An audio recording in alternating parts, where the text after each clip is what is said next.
This is the Seedfield Podcast, the show where Antiochians share their knowledge, tell their stories, and come together to win victories for humanity.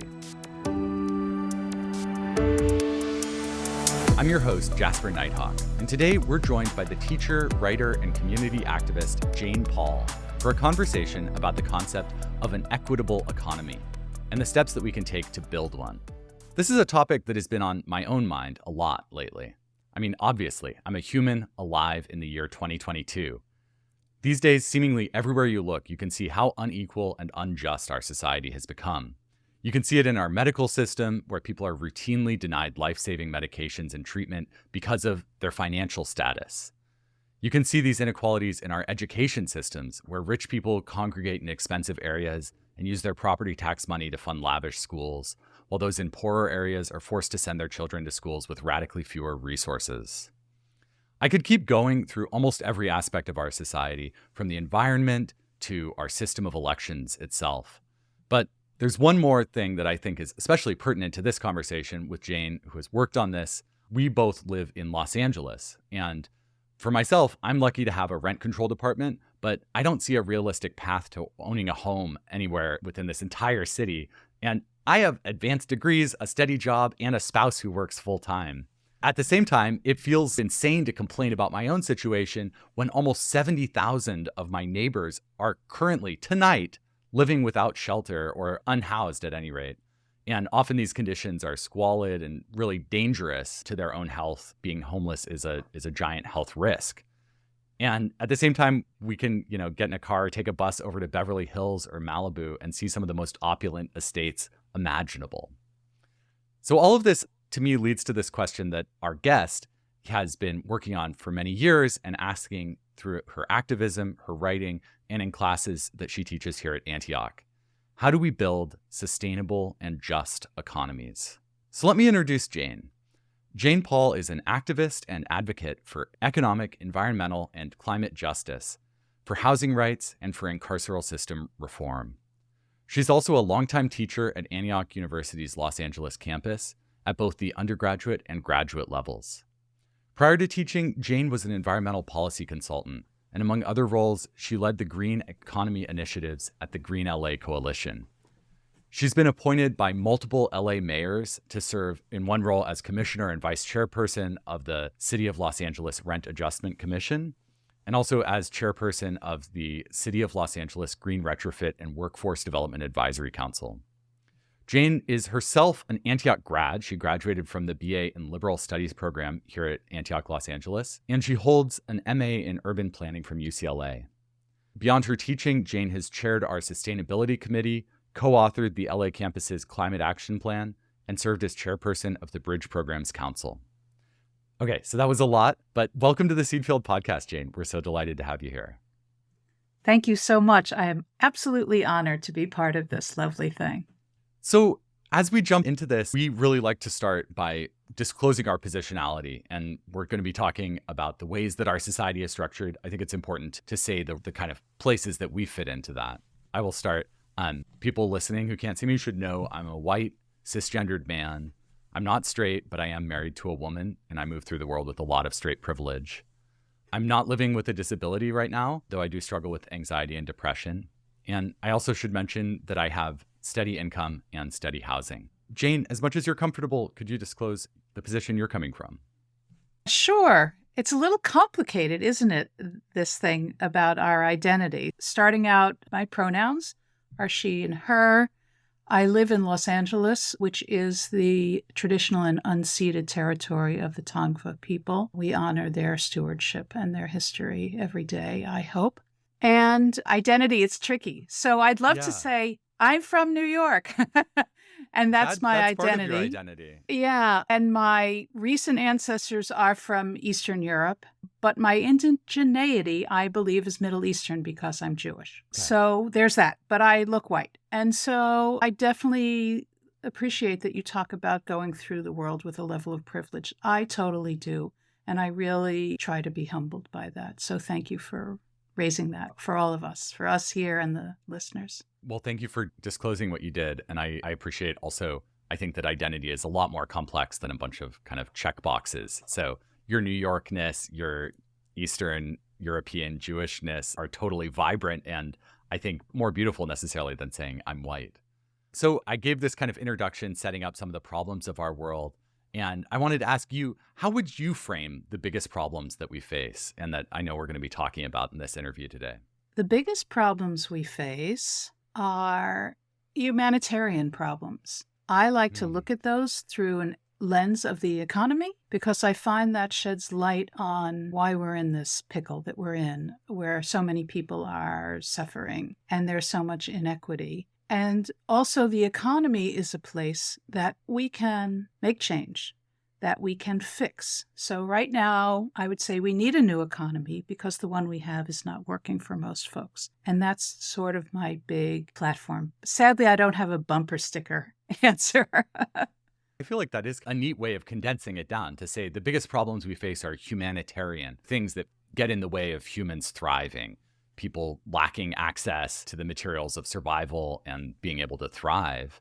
And the way that I find most productive to think about it is addressing it through an economic lens. It's interesting, Jasper, I'm going to go to my history for 1 second. Back in the early 80s, I actually worked in the motion picture industry in New York. And before that, I had been a salesperson selling shoes in the mall. I was a waitress and a bartender for years. So after getting going in the motion picture industry for a few years, I actually was making a little bit of money. And I was really raised, thankfully, with a sense of responsibility, social conscience. And so I went to a seminar about socially responsible investing. And what I learned there was that there was this amazing thing called community banking. And it just set off all sorts of fireworks for me. And I became a student of this idea of community economic development. And I thought, and still do, that that was a way to solve poverty. And so that's what brought you to pursue this planning degree?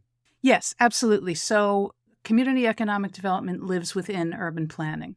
Yeah. So kind of came to this realization that community economic development was the way to address poverty and that it was a bigger mission on earth for you to work towards addressing poverty than to necessarily be in the motion picture industry. So can you explain a little bit more what community economic development means to you and the mechanism by which that actually does address poverty? What I believe is that community economic development is what we see around us. And this comes to an important thing I like to always say when we're talking in classes or even amongst friends about the economy, and that is seeing our place in it. So everything that happens around us has an economic aspect to it. Is there a store nearby where we can buy the things we need? Who owns the store? Where do the profits of that enterprise go? As the person who shops at the store, do you have enough money to get what you need there? That has to do with your job. Your job is definitely a local community thing for you, even if you're working for a giant company that's based in Arkansas. So community economic development happens all the time. It happens whether we have a bus line near our house or not. What time does the bus come? Housing, which you mentioned earlier, is such an enormous issue for everyone globally, right? There are housing shortages globally. That's definitely a very much of a community economic development thing. But all of these aspects, the workplace, commerce, the marketplace, housing, infrastructure, they all have local, regional, and larger power structures that influence those. The mechanisms of community economic development have to do with us as individuals and as community members taking charge and or feeling disempowered. And so that really is a segue to this idea about a solidarity economy, a new economy where we are working together to solve the problems of equity and access to food, to jobs, to capital, to safe housing, etc. I want to go more into the solidarity economy, but hearing you talk about it, I thought, well, there is something that's not really community. It is economic development, but it's not framed around community. We might call it corporate economic development or robber baron economic development, where it's not actually meant to serve the people in a community, but is more likely to be padding the pocketbooks of somebody who's already very wealthy. Absolutely great to raise that. It might be considered the opposite of community economic development when we follow the money, right? So Yeah. where's the money going that we spend in our communities? Is it going to our neighbors, or is it going to somebody whose bank account is in Switzerland or the Cayman Islands, or even just in Baltimore? So what we hope to do is to change that power structure. So what you're describing, the corporatocracy, is really neoliberalism. So the capitalist economy that we're in is a tool for a political power project, often known as neoliberalism. And so we can think about it just in terms of money and where the money goes. But what happens is that money, or lack thereof, either builds power or disempowers. Okay. And I think that brings us to the solidarity economy. I think it's maybe beyond the scope of our conversation here today to really deeply understand how capitalism functions and to go into those power dynamics and kind of self-reinforcing structures. But maybe we can see it if you sketch for us the alternative, the possibility of a solidarity economy. How would that differ from the economy that we have in most of this country today? Well, first of all, I agree that we can't talk in this short time about capitalism and neoliberalism, but if you have like 15 hours, we could get started. So what's different? And what we talk about in the solidarity economy, as I said, is this idea of working together. Capitalism and current ideas about success are very much focused on individuals and building wealth. And so if you think about the image that we're often given of getting to the top of the heap, being the most successful, the image itself is that of someone climbing on top of someone else and not learning from them, but stepping on them, right? So we often say we ride on the shoulders of our ancestors. That's really different from stepping on the people below you so that you could get to the top of the heap. So the idea of solidarity is that folks are working together. And what that looks like in very practical terms, for example, is worker ownership. Almost everybody works for somebody else. Some folks are self-employed, and that's great. And then most people are working for some entity that may or may not be friendly, that may or may not be nearby, that may or may not be respectful, and so on. So one way to tackle that struggle is worker ownership. And what that means is you have a worker-owned cooperative. You have a business, and all the workers are co-owners. And they all make decisions together, and they all equally, more or less, share in the profits. We see a lot of those in the Bay Area. There's lots of them. If anyone's ever been to an Arizmendi bakery in the Bay Area, those are worker-owned co-ops. We have a few in Los Angeles. For whatever reasons, we're a little slower to get going on this.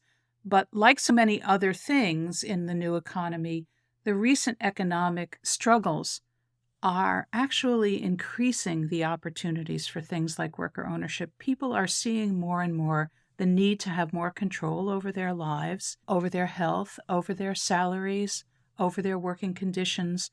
And so, although it's hard to picture a bunch of folks making decisions together, it is possible. It requires training. You have to go to school to learn how to live in a democracy, to make decisions by consensus. And fortunately, that training is available to folks. We have a great, amazing local entity, the LA Co-op Lab, that offers technical assistance and financial assistance to worker-owned co-ops in Los Angeles and beyond. There's amazing examples in Europe, in Spain. They're quite old. There's an entire region that everything is cooperatively owned, not just the workplace, but the banks, the universities, and so on, called Mondragon. Yeah, and maybe we can talk about that a little bit more, but I want to draw you out a little on the difference between the way that 99% of businesses in the US today are set up and the model of worker-owned cooperatives. I think a lot of people are familiar with the idea of unions and kind of having worker voice and worker power through unionization. How does a worker-owned cooperative differ from a union? The union represents the workers and gives them a space for their voice to be heard and their concerns and a seat at the table. In a worker-owned cooperative, every seat at the table has a worker in it. And in fact, they own the table. Exact. They own the table. Okay.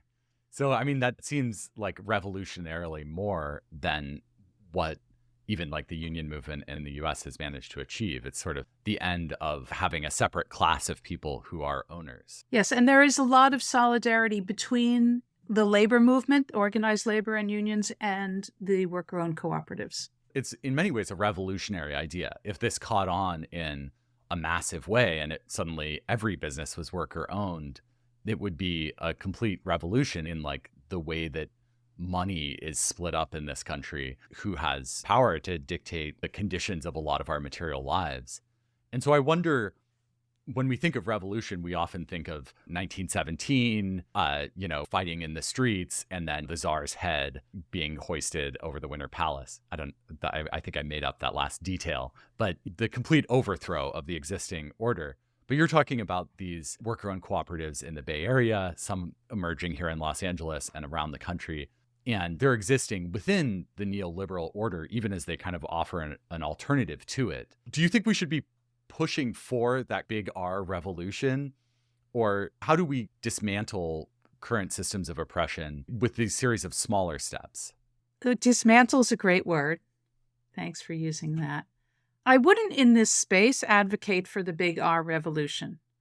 I think that's just not our moment to sort that out because that's so complicated. And also revolutions are often not necessarily led or instigated by the people, but more often by folks who will be less harmed, in fact, and have more privilege and sometimes use the people as a tool. So, yeah. But I do think that dismantling is possible, but these are tiny, gentle bits of change that, when combined, have the capacity for larger change. So when we talk about an organization that has 8 bakeries in the Bay Area, does that undo Walmart or Monsanto? No. But those 8 bakeries have, let's say, 160 workers. That's 160 families who are learning how to be different, operate differently in the world, who have a level of autonomy. Imagine what the children in those families learn about what's possible in the world. So we like to talk about the possibility of a better world. If you have 120 families in Los Angeles who are living in cooperative housing, and the land that the housing is on is managed by a community land trust, again, with shared decision-making and shared ownership. Now you have 120 families in that space who are learning to operate differently. And so maybe those adults are taking that thinking to their workplaces. Maybe those kids are taking that thinking to their schools and to the playground. So it sounds tiny, but it really isn't. Because across the country, there are worker-owned cooperatives. Across the country, there are community land trusts. Across the country, there are different ways that people are learning to be out of necessity. If the existing economy worked for us, we wouldn't necessarily be doing all this. But the current economy is not working. We have a confluence of crises where the economy is causing global climate disruption. And so the tentacles of this solidarity movement are actually very powerful, even if you just take the idea of shared decision-making and then you start to talk about what democracy looks like. So we can talk about the workplace, we can talk about housing, we can hopefully talk about access to capital, because lots of folks will say, oh, that all sounds so lovely, but where are you going to get the money? Yeah. That's what Uncle Joe always says about your highfalutin lefty ideas. And so there's a lot of steps to this. It is actually beautifully complex and meaningful. I think that's very lovely, the way that you've put that. And I want to dig into a couple of the things that you brought up there. So one thing that you brought up is the idea of people living in collectively owned housing. And I think you're referring to a development you've written about here in Los Angeles called the Los Angeles Eco Village. And can you just explain to us a little bit more of what that is, where it is, and how the ownership is structured? I'll tell you what I know, and of course I don't know the minutia of it, But I want to say it's about 60 units in 2 or 3 buildings that are connected in Koreatown. So Vermont, between 1st and 2nd, which is a very dense neighborhood, very diverse, lots and lots of different people from different ancestries, and also a place that has a lot of housing instability and, like almost all of LA, a lot of gentrification and displacement happening. So the Eco Village actually has been there for many years. And the apartments, which are all sizes, so there's singles and there's families and there's couples, they are part of a cooperative, meaning that there's shared ownership and shared decision making. The land itself is managed by the Beverly, Vermont Community Land Trust. And there are lots of examples around Los Angeles of land trusts, and land trusts are, as they sound, managed by people from the community, some residents, but not necessarily, again, with shared decision making. And what's important about both the cooperative model and the community land trust model is the intention is to preserve the land for affordability in perpetuity. So it seems like that model kind of flies in the idea that land is a resource that is meant to be exploited, and whoever can wring the most money out of the land, or thinks they can, should have the right to extract as much value as they can from it. Yes. Okay. Yes. Yeah. When we were talking earlier, you said something very beautiful about envisioning land as something sacred and nourishing rather than as something to be exploited to the maximum it can be. Yes. So it's a quote from Winona LaDuke, who's a Native American leader, author. And Antioch alum. Winona LaDuke? That is my understanding. I tried to get her for the Antioch Alumni magazine on multiple occasions. Oh, that's fantastic news. I didn't know that. Well, she talks about commodifying the sacred. And so land can be considered sacred, but many folks consider land to be only an asset and something that can be traded and utilized purely to extract, the good word that you used, to extract the greatest amount of currency. And so in that scenario, affordability and that right to housing, and I love that the right to housing is also framed as the right to health these days, that housing is healthcare. Speculative real estate / land marketplace does not necessarily consider housing to be a human right and does not necessarily consider land to be owned in the commons. We've had the commons taken away from us and split up and divided and sold and resold each time to the highest bidder. So, of course, folks who don't have a lot are left out of that scenario. Thank you for expanding on that. And I also wanted to draw out, you brought up our environmental crisis, which is kind of like a mega crisis that has been unfolding my entire life and now seems to be just on a terrible roll. Obviously, with global climate change, massive biodiversity loss, desertification, all sorts of things happening. And with the scale of that crisis, I think a lot of people turn to despair because they feel like there's just no pushing against it that any one person or even small group of people can do that will make a meaningful difference. Not that I necessarily totally buy into that, but I'm curious how solidarity economy works with the environmental crisis and maybe offers some solutions. That's a great thing to think about and talk about because there is no separation these days between one crisis and the other. So if you're talking about social justice, for example, we're talking about climate justice, we're talking about economic justice, we're talking about racial justice, we're talking about educational justice. All of these things are now deeply embedded with each other in terms of the processes and also in terms of the problem solving. And the despair is really real, and I want to just acknowledge how true that is. There's a lot of sadness for everybody. Joan Baez, another great leader, said action is the antidote to despair. So with that in mind, there's like a big neon sign here that says that I have found the solidarity economy to be a great place to be activated. And the connections are that when you are looking at the local economies, you're looking at what their impact is on the community, not just whether people are earning enough money or have the things they need for the goods and services that they need for well-being, but also what's the greater impact. So if you have a worker-owned cooperative, for example, it's unlikely that that's a toxic, polluting business because Yeah. everybody goes out the door and lives down the street, and so is not going to manage a place that is toxic for themselves or their family or their neighbors.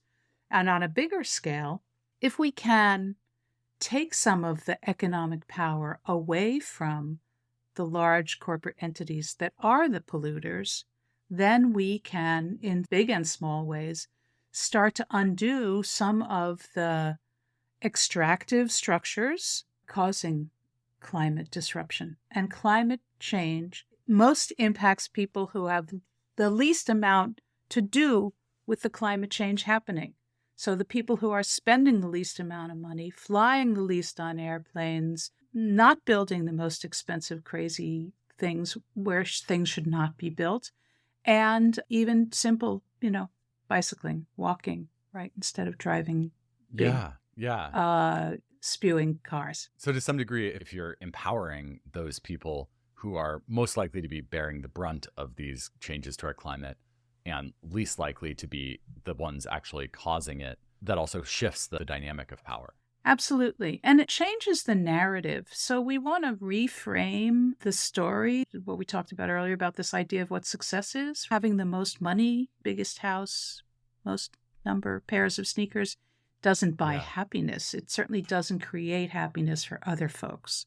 So we're starting to also just change the narrative so that we can see again, as we have for thousands of years, the beauty of taking care of each other and the beauty of working together on something. A lot of what we saw during the early days of the pandemic were that people jumped right in to take care of each other. And we see this when there's a natural disaster. We see this in a lot of crises, that people's first instincts are not necessarily to just protect themselves, but in fact, they think about the older folks down the street. They think about the people who have babies who can't manage for themselves. They think about who needs food, who needs health care, who needs to be taken somewhere, who needs just to have their hand held. This is something we've always done for each other. And even in the simple, basic ways where a baby is born and everybody goes over there and brings a gift, or an old person is sick, or somebody passes away and everybody goes over there and brings some food. Those are ancient human instincts to take care of each other. And in doing so, we're caring for ourselves as well. So it doesn't counter our kind of tribal survivalism, because we're going to rely on those folks to help us one day. We're social beings. We're not just like sort of individual atoms trying to accumulate as much stuff. That's very beautiful, the picture you've painted there of how we as communities can support each other. And I think of Rebecca Solnit wrote a book, which I'm forgetting what it's called, about the aftermath of Hurricane Katrina and the way that there's a narrative that as New Orleans became a place of great human suffering and privation, that there were people at each other's throats and looting and rape and all sorts of horrible things. And it's not to say that necessarily that looting during a natural disaster is the most horrible thing in the first place, but in fact, there are so many examples of people feeling energized and feeling like they had purpose and helping each other and being unspeakably generous, just like generous beyond generosity. That kind of leads to a question that I have for you, which is that around crises, and I also think of like financial crisis in 2008 or the COVID-19 epidemic and certainly the early months of it, there often is, we see across our society, this upsurge in interest in changing the economy, protecting people who are most at risk. And then I often see that energy kind of dissipate. It's like the crisis is past, the economy is okay again for me, so I'm not interested in working to change it as much.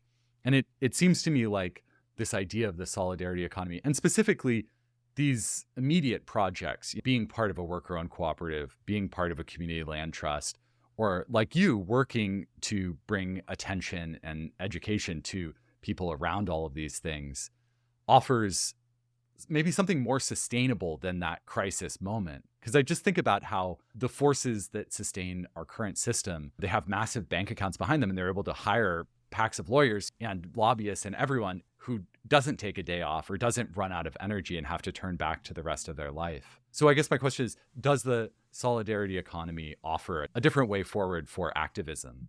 Yes, it does. There's a lot there that you were just sort of unpacking. So I would say that when crises happen, and I just heard a gentleman who works with folks in Jackson, Mississippi, is from Jackson, Mississippi, where they have recently had a terrible water crisis. But in fact, Jackson, Mississippi, and a lot of the American South has been in economic crisis for quite a long time. So there's a group called Cooperation Jackson that does really great kick-ass work there. So Kali Akuno was being interviewed about this water crisis in Jackson where there's no water.